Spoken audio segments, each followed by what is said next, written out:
không trách thân ta. Bao nhiêu năm trôi qua ta vẫn chưa quên đường. Muốn nói em rằng em ơi còn yêu anh, và nếu em còn yêu xin em hãy quay lại và em nhớ những lần hẹn hò, nhớ đôi môi ngọt ngào, nhớ anh mà em luôn dõi theo. Ta có bao nhiêu niềm vui, vậy sao nhắc đến anh lại đau? Anh thắc mắc sao em hết yêu anh rồi. Em đã quên rồi từng ngày hẹn hò, bao nhiêu yêu thương ngày ấy em có còn giữ lại. Em đã cáu giận và nói những điều, hãy coi em như người dưng đừng trách em làm gì. Em đã quên rồi từng ngày hẹn hò, bao nhiêu yêu thương ngày ấy em có còn giữ lại. Em đã cáu giận và nói những điều, hãy coi em như người dưng đừng trách em làm gì.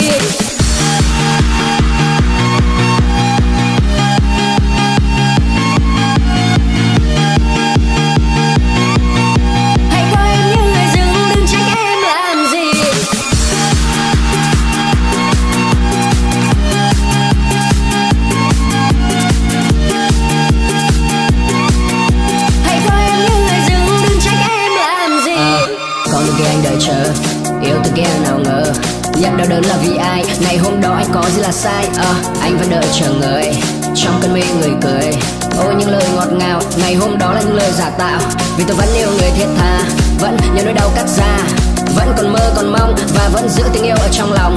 Vì tôi vẫn yêu người thiết tha, vẫn nhớ nỗi đau cắt ra, vẫn còn mơ còn mong và vẫn giữ tình yêu trong lòng. Em đã quên rồi từng ngày hẹn hò, bao nhiêu yêu thương ngày ấy em có còn giữ lại. Em đã cáu giận và nói những điều, hãy coi em như người dưng đừng trách em làm gì. Em đã quên rồi từng ngày hẹn hò, bao nhiêu yêu thương ngày ấy em có còn giữ lại. Em đã cáu giận và nói những điều, hãy coi em như người dưng đừng trách em làm gì.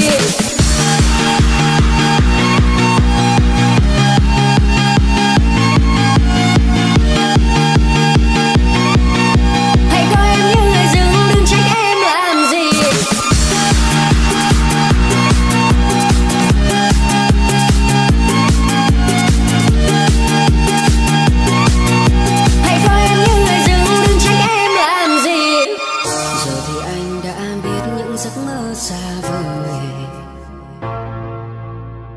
nhưng làm gì đây khi em đã ở bên ai rồi.